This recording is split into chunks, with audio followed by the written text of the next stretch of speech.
Hoy toco un vídeo de psicoanálisis. Es un tema que me apasiona. Pero antes de empezar, quería decirles una cosa, muy breve.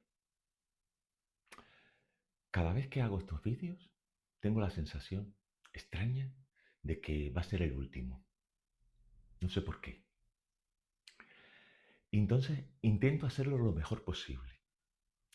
Y lo mejor posible para mí no es darles un resumen perfecto del caso que vamos a ver hoy, el hombre de las ratas. Un resumen de estos que viene con imágenes saltarinas y comentarios jocosos. Eh, no. Lo mejor posible para mí es hablar desde las tripas. Hablar si se tiene la urgencia, la necesidad de contar algo.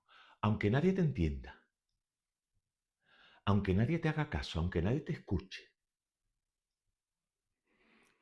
Es desde ahí, desde donde hay que educar, desde donde se puede enseñar, desde dentro, bien adentro. Esto no es ni bueno ni saludable, es lo que es la filosofía, un viaje interminable hacia las profundidades del ser humano.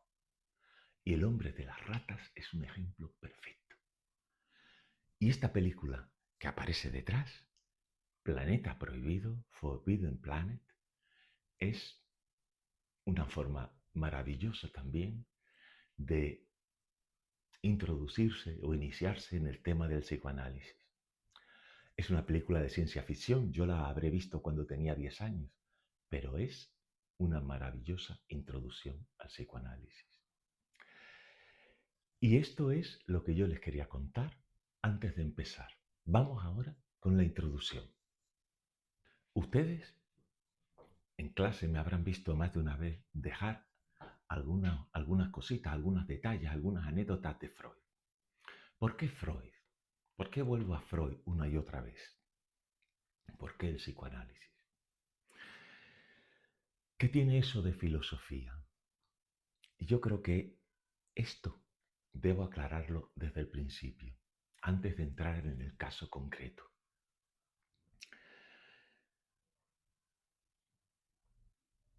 Freud hace saltar por los aires lo que entendemos por filosofía moderna.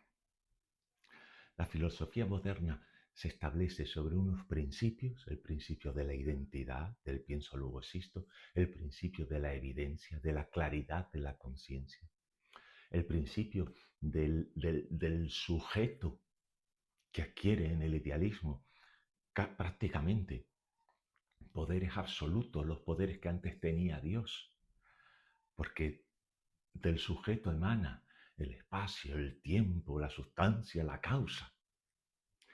Todos estos principios de la filosofía moderna saltan por los aires con Freud.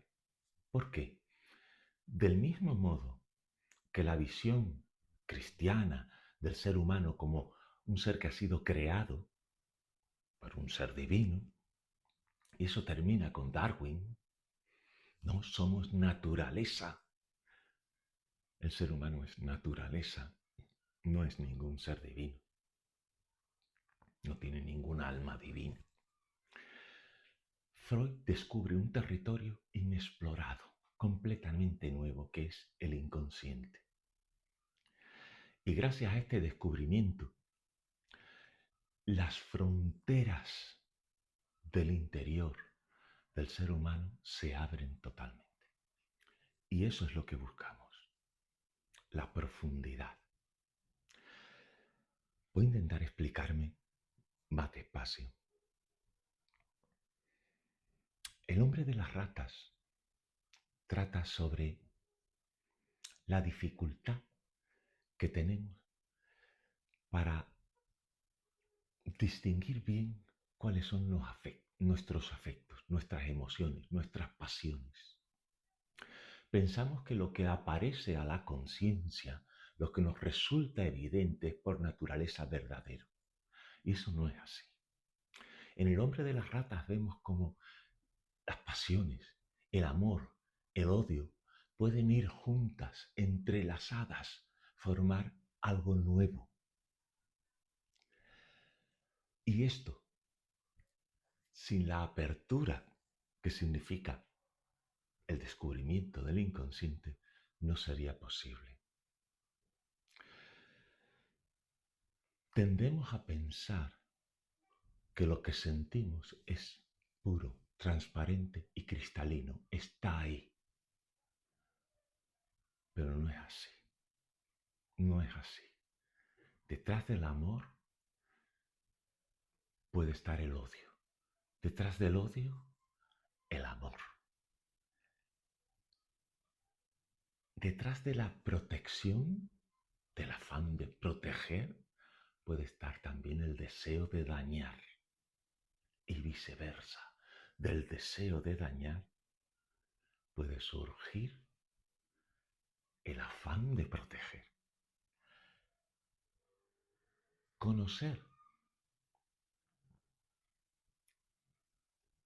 cómo los afectos no son cristalinos, sino que hunden sus raíces en algo mucho más profundo, es algo que nos cura, nos sana, nos enseña muchísimo sobre la naturaleza humana. Así que con Freud salta por los aires la idea de identidad. ¿Quiénes somos? Lo sabemos. ¿Es lo que nos dice la conciencia, la evidencia, quienes realmente somos? Probablemente no. Con seguridad que no. Otro filósofo moderno, y con esto, se me olvida, es Descartes quien salta por los aires, la identidad, la evidencia. Y esta crítica freudiana ya la había hecho Spinoza, otro filósofo racionalista. Es que el borracho, se cree que es libre. Cree que es libre cuando actúa, cuando es evidente que es el alcohol el que habla, el alcohol el que hace. Otro filósofo moderno, que normalmente se sitúa como el padre de la psicología en tanto ciencia, es Hume, un empirista. Hume dice, yo voy a hacer para la mente humana lo mismo que Newton ha sido para el universo. Del mismo modo que Newton explica el funcionamiento del universo con el principio de gravitación universal, es decir, dando cuenta de la razón matemática que hace que unos objetos, unos planetas, unas estrellas se relacionen unos con otros. Del mismo modo, Hume busca las raíces o la lógica, mejor, de la mente humana en unos principios que nos resulten claros, fáciles de identificar. Él habla de tres, pero dice que puede haber más. Semejanza, las ideas se atraen unas a otras por semejanza, como cuando ves un retrato de alguien y eso te trae a la mente el recuerdo de esa persona, el significado que ha tenido en tu vida. Por contigüidad, si estás en una casa y entras al salón, esperas que siguiendo por el pasillo haya dormitorios y no otra cosa. Y la causa-efecto. Anticipamos cuando vemos el fuego que nos puede quemar. Esa anticipación es fundamental para sobrevivir. Y Freud también es un pragmático, como Hume. Es decir, nuestras ideas, nuestra mente trabaja para protegernos, para permitirnos sobrevivir. Pero en lo que Hume se equivoca es en que estas leyes actúan solamente en la conciencia. Y actúan solamente como una especie de lógica, contigüidad, semejanza, causa-efecto, no. Lo que Freud nos cuenta es que a nuestras pasiones, emociones, ideas conscientes les corresponden unos correlatos inconscientes que pueden ser antitéticos, contrarios. Y este es el sentido en el que yo les decía que Freud hace saltar por los aires la modernidad, la lógica, pensar que nuestra mente es lógica. No, detrás de nuestros afectos, como el amor, puede estar el afecto contrario. Freud, por ejemplo, en El hombre de las ratas, les voy a poner un ejemplo que no es el mismo del que voy a hablar después, para no repetirme, claro. Piensen en una madre que ama a sus hijos, pero por las noches antes de irse a acostar, tiene que guardar escrupulosamente las tijeras, los cuchillos, porque tiene miedo de hacerles algo malo.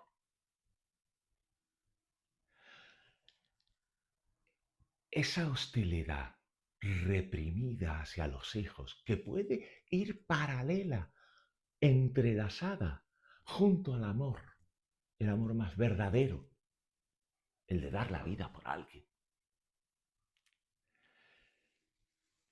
puede ir acompañada de una hostilidad que la reprimimos. Pero si no somos capaces de trabajarla, de sacarla a la luz, de entender por qué está ahí, se va a manifestar. Es como una olla a presión. Por algún lado sale. Y acompañando a ese amor está la obsesión de guardar cuchillos y tijeras antes de irse a acostar, por si acaso. Porque se tiene miedo de no ser quien piensas que eres. Se tiene miedo de no estar completamente seguro de sentir lo que sientes. Eso es fundamental. No den por resuelto, por evidente, por cristalino, por muy a, a la luz de la conciencia que se presente, no lo den por verdadero.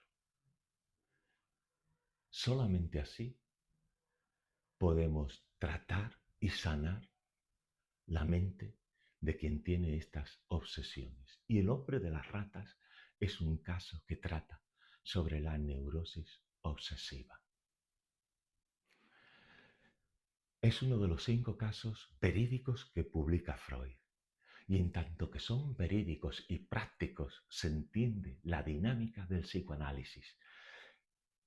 Ustedes se pueden leer un libro de texto sobre el psicoanálisis, pero no entenderán nada de cómo funciona si no leen un caso práctico. Leen o me escuchan a mí, ya eso da lo mismo. Y esto es lo que les quería contar de introducción. ¿Por qué Freud filósofo? Porque Freud, igual que Nietzsche es el otro, con Darwin y Freud, que hace reventar por los aires la modernidad, pues Freud también.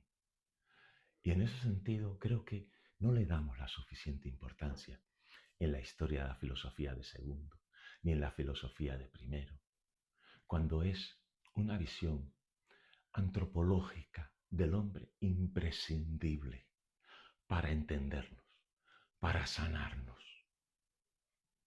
Y por eso yo le insisto tanto. Y esta era la introducción. Y ahora vamos con el caso del hombre de las ratas, que por cierto, esto no es un impulso que me haya dado a mí hoy. Yo quise hablar del hombre de las ratas en filosofía de cuarto, siempre vuelvo a la filosofía de cuarto, que es cuando las cosas salen como tienen que salir. Y quise hablar de este caso. Y es un caso un poco turbio, yo no les voy a engañar, bonito no es. Bonito no. Es turbio, es obsceno, Pero cuando lo iba a explicar y empecé a contar la anécdota, una niña me dijo, una niña que quiero muchísimo, me dijo, esto no, háblanos de otra cosa. Y yo me quedé en la anécdota. Si no supe responderle, no supe decirle cuál era la importancia de que me escucharan lo que tenían que decir. Han pasado 4 años y yo todavía tengo aquí. Tenías que haber ido no a la anécdota, sino al fondo, a cómo nos puede ayudar el hombre de las ratas. Y nos puede ayudar muchísimo. Y ese error que tuve, ese decir, vale, te hablo de otra cosa. No, te voy a hablar de esto. Porque esto es importantísimo para ti, para que te entiendas mejor. Y de ese error que tuve hace 4 años, sale este vídeo. Y enseñar es esto. Enseñar es esta pasión por volver una y otra vez sobre los temas fundamentales y querer hacerlo siempre mejor. Y nada más. Cierro la introducción y voy con el tema. Vamos allá. Análisis de un caso de neurosis obsesiva es un texto que Freud publica en 1909. Trata sobre la terapia y la curación de Ernst Lanzer, ¿vale? Un aristócrata, entre comillas, que presenta pues, precisamente un trastorno obsesivo. El texto lo pueden encontrar en cualquier parte. La traducción que yo estoy usando es la de López Ballesteros, que es la clásica, y está regado por internet. Yo después les pongo un enlace abajo en la descripción. ¿Cómo empieza? Pues Freud empieza presentando el caso. Este chico se le presenta en la consulta diciéndole que desde hace un tiempo no sabe por qué, tiene miedos injustificados referidos a su padre y a su novia, que van a morir, que les van a torturar. Estos miedos le provocan ideas obsesivas, impulsos obsesivos de castigo, porque ¿cómo se te ocurre? ¿Cómo fantaseas con la muerte de tu padre o de tu novia? Y entonces el impulso obsesivo que tiene, ya estamos, él va a consulta, ya el problema está disparado. Es cortarse el cuello con una navaja. Ese es el castigo por esa fantasía. Y a ese impulso obsesivo se le añaden una serie de prohibiciones y de delirios que son realmente absurdos, porque los obsesivos con sentido del humor son gente simpática, porque tienen unas manías muy, muy curiosas, muy, bueno, son entretenidos. Bien. Llega a la consulta, le cuenta esto y Freud inmediatamente le pregunta si en algún momento ha estado mejor. Y es curioso porque dice que sí, una vez en un balneario en el que tuvo actividad sexual regular. Y claro, bueno, evidentemente la liberación de lo reprimido es siempre muy saludable, ¿vale? Pero bueno, eso es una anécdota porque no tiene mayor valor, es simplemente un alivio de los síntomas que no dura. Freud tiene que ir a las raíces y entonces él se da cuenta de uno de los puntos básicos del psicoanálisis, de que las raíces de esta obsesión, de estas fantasías de muerte, de tortura, respecto a su padre, su novia, vienen desde la infancia. Ya en la infancia, el chaval, el niño, como cualquier otro niño, quería ver una mujer desnuda. Y claro, la represión la hostilidad de la familia respecto a esos impulsos provocan que él piense que si ve una mujer desnuda, su padre morirá. Ya de niño, ya está ahí el trastorno. Y eso es fundamental, encontrar las raíces allí, en la infancia. Es muy importante también entender que cuando el paciente llega a la consulta, ya llega en su estado de gravedad total. Es decir, llega porque su vida ya no puede seguir. Y les cuento por qué. El paciente está en el ejército, ¿vale? El ejército, la represión, la obediencia, la sumisión, ahí. Si la figura, el ejército es el dominio absoluto de la figura paterna. Pues está en el ejército y un teniente le dice que hay un modo de tortura que le ha parecido curioso, que consiste en... el paciente no quiere contarlo, igual que yo, no lo quiero contar, porque es un poco turbio, obsceno, ¿yo qué quieren que les diga? Y le pregunta a Freud, mira, ¿lo podemos dejar para otro día? ¿Puedo contarte lo que me pasa sin contarte esto? Y Freud le dice, no. Esto funciona si tú cuentas lo que, sin inhibiciones, lo que pasa por tu mente.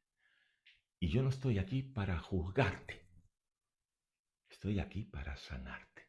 Y eso es fundamental. La función del terapeuta es sanar, no juzgar. Y eso es lo que hace que un terapeuta sea bueno o malo. Desde el momento en que juzga al paciente, se acaba. Miren, la psiquiatría ha ido por el camino contrario. La psiquiatría hoy día se ha obsesionado con los neurotransmisores, la medicación y con hacer unos catálogos de enfermedades mentales, unas clasificaciones, colocar etiquetas a la gente, que si dependiente, que si límite, que si psicópata. Y detrás de esas categorías hay una cantidad de moralina y de poder, de encapsular a las personas en conceptos que no son puros. Puros quiero decir que no valoren, sino que sean objetivos, que es la psiquiatría ha ido por el camino contrario al que debe ir. La psiquiatría juzga, es una herramienta del poder. El psicoanálisis no. Nada humano me es ajeno, dice Freud. No lo dice él, lo coge de los antiguos. Es decir, Freud no juzga nunca ningún tabú, ningún impulso extraño, ninguna parafilia, nada. Su objetivo es sanar. Y nada humano me es ajeno. Bueno, pues mira, me tiro a la piscina. Lo que le dice el teniente es que hay una tortura que consiste en colocar como un... No quiero decir la palabra embudo, adaptado a las nalgas de la persona, introducir ratas. ¡Qué desagradable, qué horror! Miren, no se vayan todavía. ¿Vale? Las ratas no son ratas. ¿Vale? Es otra cosa. Y la tortura no es una tortura.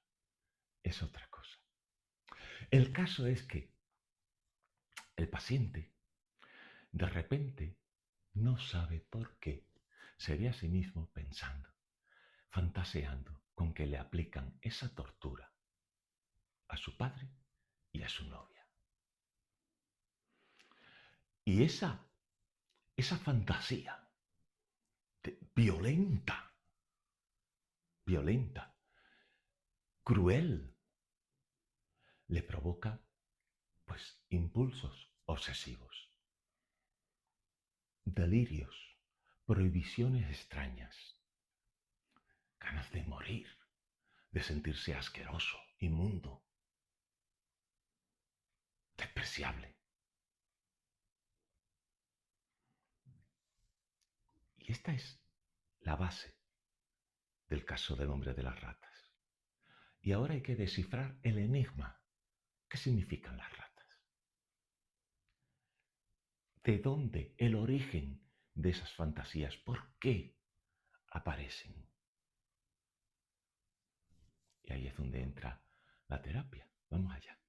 El teniente, después de explicar este tema de la tortura, le dice, mira, tienes que devolver este dinero a otro oficial, al oficial X, porque él es el que te ha pagado las gafas que llevas puesta y que recogiste de correo sin pagar. Esta obligación es lo que él asume como un castigo. Y piensa que no sabe por qué. Si va a devolver el dinero al oficial X, automáticamente la tortura a su padre y a su novia se producirá. Entonces él coge el tren en dirección, este es el episodio de locura que le llevan a decir estoy fatal. Se coge el tren y va en dirección a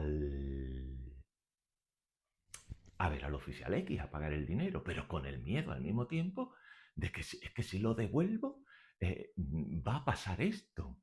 Porque los obsesivos se piensan que lo que hacen y lo que les pasa es siempre un presagio de algo que va a ocurrir. Los obsesivos no creen en el número 13 ni en pasar debajo de una escalera. Eso no. Pero que determinados episodios, acontecimientos que te ocurren en tu vida, marcan el futuro de las cosas. Por ejemplo, si piensas en alguien, esa persona se te aparece un día después. Una persona que no habías visto hacía mucho tiempo. Piensas en él, se aparece. Como que tienes el don de la videncia, ¿no? Es todo falso, porque se basa en la represión y el olvido que permiten luego pues, hablar de magia. Igual que un mago oculta su técnica y nos parece a todos que están pasando cosas extrañas y no. Bien, pero bueno, esto es un paréntesis. Entonces el hombre está en el tren y va a devolver el dinero. Y no quiere devolver el dinero porque su padre y su novia los torturan. Y entonces, por cada estación que pasa, él se quiere bajar y volver a devolver el dinero a quien sabe que realmente lo ha pagado, que es la chica que lo atendió en la estación de correo. Fíjense bien, todo esto, esta anécdota, esta historia, tiene un significado. Y a continuación lo vamos a aclarar. Es interminable, interminable porque él quiere bajarse, pero tiene que ir a devolver el dinero. Y es un viaje de agonía, de agonía. Es lo que, digamos, el detonante que le lleva a la consulta. Entonces, lo primero que intenta averiguar Freud es, o poner sobre la mesa, de dónde viene esa hostilidad hacia su novia y hacia su padre. Hacia su padre es bastante fácil. Perdón. Es bastante fácil.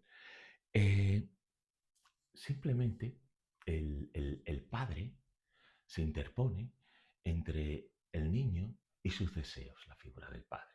Él, por ejemplo, piensa, cuando tenía 12 años le gustaba una niña y la niña no le hacía caso. Y él dice, a lo mejor si se muriera mi padre, me tendría pena, me daría más atención. ¿Quién no ha fantaseado algo así? ¿Quién? ¿Ustedes? ¿Cu- ¿Cuándo no fantasean con que el profesor se cae por las escaleras, se enferma o salta por la ventana? ¿Quién no ha fantaseado con eso? Bueno, pues esta hostilidad, evidentemente ustedes, porque el profesor es la autoridad, la represión, la obligación, etc. Bueno, esta hostilidad hacia el padre, al paciente le cuesta muchísimo reconocerla, estos deseos de muerte, de tortura. ¿Por qué? Pues porque le tiene un inmenso, un intenso amor. Y no entiende que a un amor muy intenso, a un cariño impresionante, le puede corresponder también un odio subyacente, por los motivos que sean, ya veremos. Y que ese odio, si es reprimido, si no se exterioriza mediante una discusión, lo que sea, un llevar la contraria, una rebeldía, pues tarde o temprano se escapa.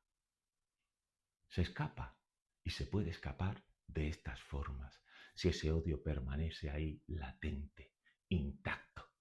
Sin tratar se puede manifestar con esta fantasía de las ratas, esta fantasía tan cruel.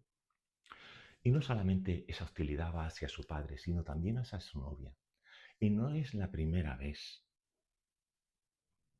Una vez, mientras estudiaba su carrera y estaba con su novia, la abuela de la novia había enfermado y la novia pues lo abandonó para ir a cuidarla, etc.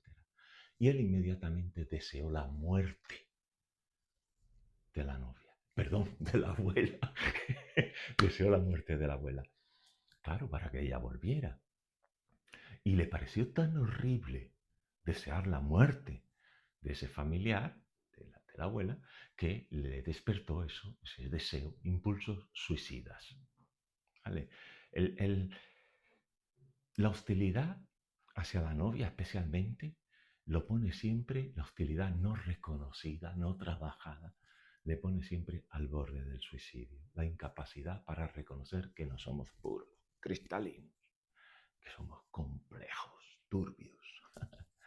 Bueno, también es otro caso muy interesante, este es muy interesante, porque tiene que ver con los trastornos alimentarios. Su pareja, su novia, se va al balneario, a un balneario, y allí es cortejada por un inglés que se llama Dick. Dick es de Richard, pero también significa pene en inglés, ¿no? Y entonces él no puede evitar desear la muerte de Dick. Y el castigo que se impone es también suicida, pero lento. Entra en un episodio de anorexia. Es decir, se levanta de la mesa antes de que traigan la comida y a poco que come tiene que salir al campo a subir montañas a pleno sol hasta que termina derrengado, bañado en sudor. Ese impulso tanático, suicida que hay detrás de un trastorno alimentario siempre obedece a otros motivos, a unos motivos más profundos. No se trata de resolver si es que el niño coma, se trata de resolver el por qué. ¿Por qué te quieres matar? No con una navaja, pero dejando de comer. ¿De dónde viene esa hostilidad hacia ti mismo? ¿Por qué te sientes tan despreciable? En el caso de este hombre, porque desea la muerte de este individuo, bueno, le está tirando la ficha a la novia, pero tampoco es para desearle la muerte. Y otra fantasía de hostilidad respecto a su novia. Su novia tiene que salir de viaje y lo abandona, se siente solo, no valgo nada. Y entonces va por la calle, sabe que su novia va a tener que pasar por allí con el carruaje y ve una piedra. Y estas son las cosas simpáticas de los obsesivos. Ve una piedra y dice, oye, puede ser que el carruaje choque con la piedra y mi novia se haga daño. Entonces va a la carretera y retira la piedra. Proteger. Pero ha pasado un rato dice, pero esto son tonterías, no le va a pasar nada porque esté esa piedra ahí. Y vuelve y la deja en el mismo sitio. Dañar. No son tonterías. Es, en un simple gesto, dos afectos antitéticos contrarios. ¿Quiénes somos? Uno u otro. ¿Los dos al mismo tiempo? Bien, continúo. Vamos con el enigma de las ratas. Lo voy a contar tal cual. Si TikTok no le gusta, pues me da igual. Vamos a ver. ¿Qué significan las ratas? Las ratas significan muchas cosas. Vamos a empezar por la primera, por la más evidente. Las ratas están vinculadas al sexo anal, entendido como forma de dominación, de venganza, de sometimiento, de crueldad. Cuando le dices a alguien vete a tomar por ahí, no le estás deseando nada bueno. Y eso está en la fantasía. Las ratas significan también, del alemán, Ratten, dinero. El padre es rico. Cuando él herede, podrá casarse con la novia. Por eso desearle la muerte, desearle la tortura, porque se interpone entre el paciente y su vida amorosa. Y esto no era la primera vez que le pasaba. El padre, desde que es niño, le castigaba por el tema del onanismo, de la masturbación. Le castigaba, incluso la escena en la que el padre pierde los nervios con él, le castiga de una forma desmedida, es porque el niño había mordido, morder, morder, olfatear, eso es propio de los animales, de los seres inmundos, abyectos. Tú has mordido.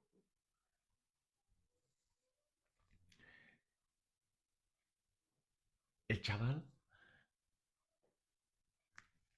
no entiende nada, pero es que el padre, castigando al niño, castigando esos impulsos animales que ven el niño, se está castigando a sí mismo, porque él, previamente al matrimonio, tuvo una vida de desenfreno. Y aquí está la conexión con la sífilis. ¿De acuerdo? Castigando al niño, se castiga a sí mismo por haber él cedido a esos impulsos. Eso es básico en las dinámicas familiares. No se olviden. La rata también simboliza, pues, un animal inmundo. A él no le cuesta identificarse con la rata, por esto que hemos dicho, y también por un sueño que tiene, en el cual él ve a una rata que sale de la tumba de su padre después de habérselo comido, de haberle roído. Entonces él ve que la rata sale, pero él no ve a la rata como un ser maligno, lo ve como un animal asustado, que en cuanto los hombres, la gente lo ve, pues lo mata, como lo había visto él tantas veces. Él es esa rata, una rata niño, asustada, que huye. Y esta identificación de rata y niño descubre el motivo principal de la hostilidad hacia su novia, que es que la novia la habían operado, le habían quitado los ovarios, era estéril. Y él desea tener hijos. Esa es la raíz de la hostilidad hacia la amada. Y Por eso en la fantasía van de la mano el padre y la novia quiere deshacerse de los dos. Y aquí entra la cuestión de la devolución del dinero. Él quiere devolvérselo al oficial X, que es la autoridad, el padre, cumplir con lo que debe. Pero en el fondo lo que quiere es bajarse del tren y no se atreve, no se decide, pero lo que quiere es bajarse del tren. ¿Para qué? Para volver a la a la oficina de correos, donde le había atendido una muchacha muy bonita y fértil, que le había dedicado toda su atención. Es en esta incapacidad para decidir donde se reconoce al obsesivo. El padre y la novia están vinculados porque representan para él la infelicidad, la obediencia, el no ser quien quiere ser. Vamos terminando. La hostilidad hacia el padre no cesa. Cuando el padre ya muere, él tiene todavía comportamientos delirantes. Estudiaba hasta bien prolongada la noche. Y cuando llegaban las 12 de la noche, que es cuando se aparecen los muertos, iba a la puerta de la casa y la dejaba abierta para que entrara el espíritu del padre. Y en ese momento lo que hacía era desnudarse, ponerse frente al espejo y contemplarse. Contemplar la inmundicia, los genitales. Era una forma de venganza, pero de venganza no ya sobre alguien que está vivo, sino de venganza sobre alguien que ha muerto. El obsesivo tiene estos comportamientos curiosos, poco simpáticos. Y para terminar, recuerden, el origen está en un deseo que no puede cumplirse, un deseo inaceptable. Yo diría que incluso en la ausencia de deseo, el no saber desear. Porque te han sometido tanto, te han castigado tanto, te han oprimido tanto, que ya no eres capaz de desear. Y entonces, eso produce estallidos de violencia, de venganza, como esta fantasía y como otras que les he contado a lo largo del vídeo.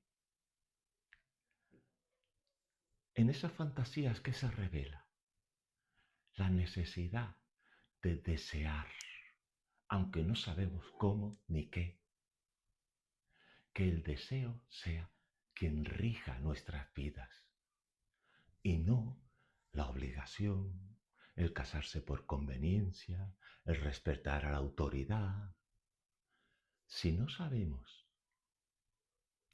trabajar estas dos cosas, evidentemente tenemos que convivir, vivir en sociedad, pero no podemos ahogar el deseo. Si lo ahogamos, las fantasías obsesivas aparecen, los impulsos suicidas aparecen para castigarte por las fantasías y un montón de reglas absurdas para hacerte la vida insoportable porque quieres desear, porque has tenido deseos de que se mueran las personas que te impiden desear. El muchacho solo quiere volver a la oficina de correo y anda el lío que monta con el tema de las ratas, que llevo yo creo más de una hora aquí hablando. Yo los quiero muchísimo y estoy súper feliz de haberles contado toda esta historia. No sé por qué, pero yo sé que el vídeo entero no lo va a ver nadie, pero a lo mejor alguien sí que lo ve. Que te aproveche y bueno, que te enseñe mucho sobre cómo somos y qué hay que hacer para vivir mejor. desear. Ser fieles a nuestro deseo. Y nada más. Un beso. Feliz año y nada. Miren, a modo de epílogo, de postdata, hay un par de cosas que sí que les quería insistir aquí al final. Mire, Nietzsche decía que solamente pudo empezar a pensar cuando dejó de leer. Él tuvo que dejar de leer por las jaquecas, por las migrañas, por el agotamiento de la sífilis. Y fue en ese punto de su vida, unos 46 años tendría, a partir de ahí fue cuando pudo generar sus ideas más brillantes. A partir de ahí ni siquiera podía escribir. Los libros los pensaba, los memorizaba y luego los dictaba. Y le salían las frases ya pulidas como el diamante. Un talento extraordinario. A mí me pasó un poco igual. Más o menos sobre los 48 tuve una crisis. Había ya demasiada gente en mi cabeza y tuve que dejar de leer porque no cabía nadie más. Y a día de hoy no puedo leer nada nuevo, ni ver películas que me recomiendan, ni series, porque es que en mi cabeza ya no cabe nadie más. O sea, fue en ese momento en el que dejé de escuchar y de leer, dejé de ser espectador cuando pude empezar a pensar. A pensar, como hago en este vídeo. Y lo otro que les quería comentar tiene que ver con esto. Kant dice que la máxima de la Ilustración es atrévete a pensar por ti mismo. Es decir, el pensar por ti mismo te garantiza la libertad. Y esto es totalmente insuficiente. El psicoanálisis, Freud, Lacan, y lo que yo les recomendaría es seguir esta idea, que es atreverse a desear por uno mismo. Como dice Lacan, has actuado de acuerdo al deseo que te habita. Pregúntense eso cuando hagan algo para saber si es lo correcto. Primero tienen que saber cuál es el deseo que les habita. Eso no es nada fácil, nada.